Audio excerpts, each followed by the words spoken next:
We shall begin in 2 Thessalonians chapter 2. 2 Thessalonians chapter 2, the first verse of which is our immediate response to Ray's call for a seminar on the rapture of the church, because in my judgment this is precisely what Paul is talking about. And then he delivers a disquisition to us that I think can be most memorable in times like these. Paul, writing to the Thessalonians, said, "Now we beseech you, brethren, by the coming of our Lord Jesus Christ, and by our gathering together unto him, that you be not soon shaken in mind, or be troubled, neither by spirit, nor by word, nor by letter, as from us, as that the day of the Lord is present. Let no man deceive you by any means, for that day shall not come, except there come the falling away first, and that man of sin be revealed, the son of perdition, who opposes and exalts himself above all that is called God or that is worshipped, so that he as God sits in the temple of God, showing himself that he is God. Remember ye not that when I was yet with you, I told you these things? And now you know what restrains, that he might be revealed in his time. For the mystery of iniquity doth already work. Only he who now hinders will continue to hinder until he be taken out of the way. And then shall that wicked one be revealed, whom the Lord shall consume with the spirit of his mouth, and shall destroy with the brightness of his coming, even him whose coming is after the working of Satan, with all power and signs and lying wonders, and with all deceivableness of unrighteousness in them that perish, because they receive not the love of the truth, that they might be saved. And for this cause God shall send them strong delusion, that they should believe the lie, that they all might be judged who believed not the truth, but had pleasure in unrighteousness." 12 verses that can have a very valuable application to our lives today. Now I want us to notice that the Apostle Paul received some communication from the people at Thessalonica, and they had observed the times in the midst of which they lived. And these times were becoming so precarious that these people began to allow for the possibility that the day of the Lord was present. And that's what they communicated with the Apostle Paul about. These people saw such events that they considered to be so prophetically provocative that they told themselves, perhaps this is it. The day of the Lord has come upon us. In my opinion, if these people could think that way in that day, which they did, how much more do you and I have the right, maybe even the responsibility, to allow for the possibility that such a day of prophetic provocation has come upon us in our time.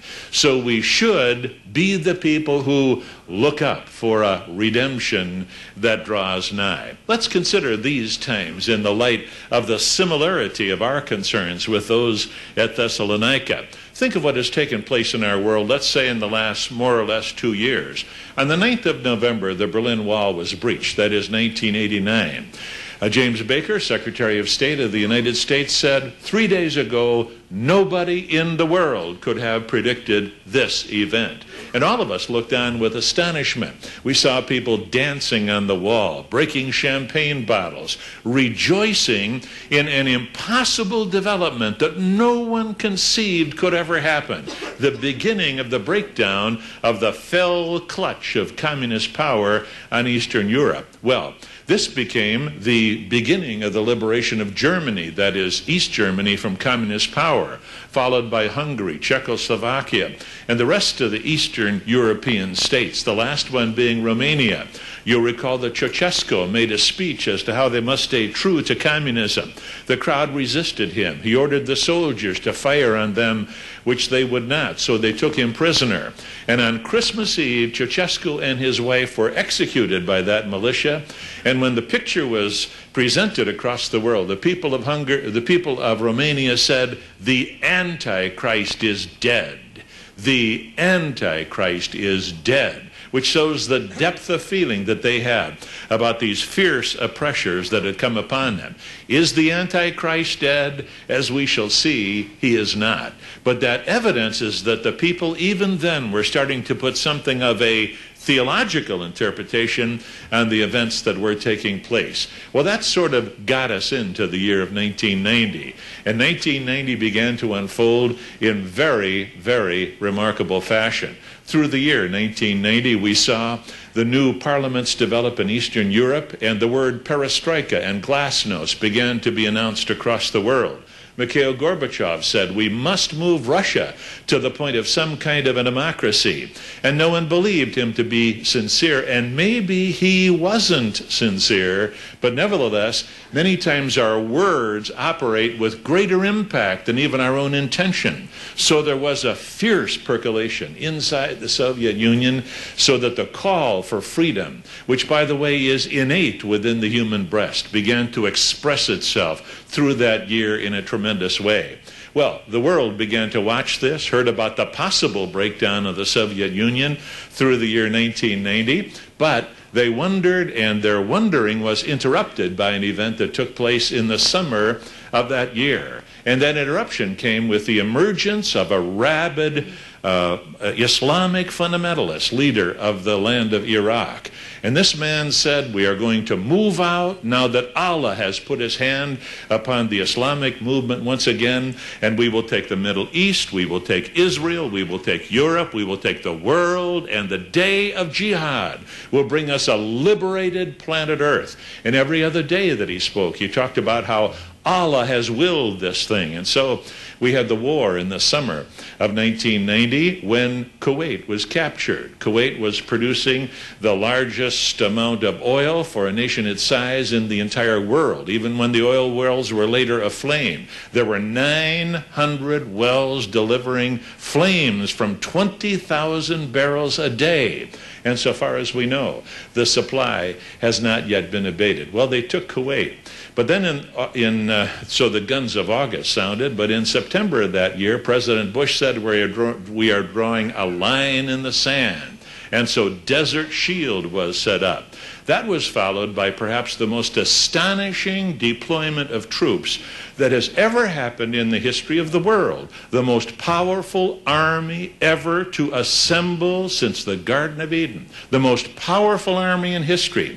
Nearly 1 million men, 560,000 of which were Americans, assembled in northern Arabia, and they set themselves then to put on Desert Storm. That was followed then after the turn of the year. We are now in 1991, and in the month of February, the air war began. The world was astonished at a new development called high tech. You and I looked as a cruise missile, which, by the way, costs $1 million, was launched from a plane or a vessel, and you could decide whether you wanted to go down the chimney or in the side window of a building that it was aimed at. Well, very quickly, after a 30-day air war, this was then followed by Desert Storm, and in 3 days, the armies of the Americans and their allies, which, by the way, numbered 32 nations that had military elements in that conquest, moved in, and they took Kuwait back from Saddam Hussein.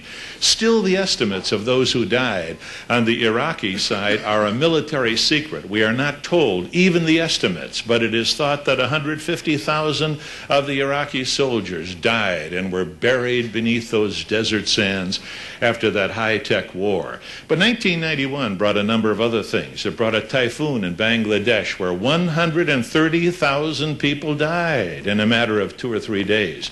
It brought an earthquake in the Philippines as Mount Pinatubo rolled with its elements down upon the cities, and it also performed something of an interesting function.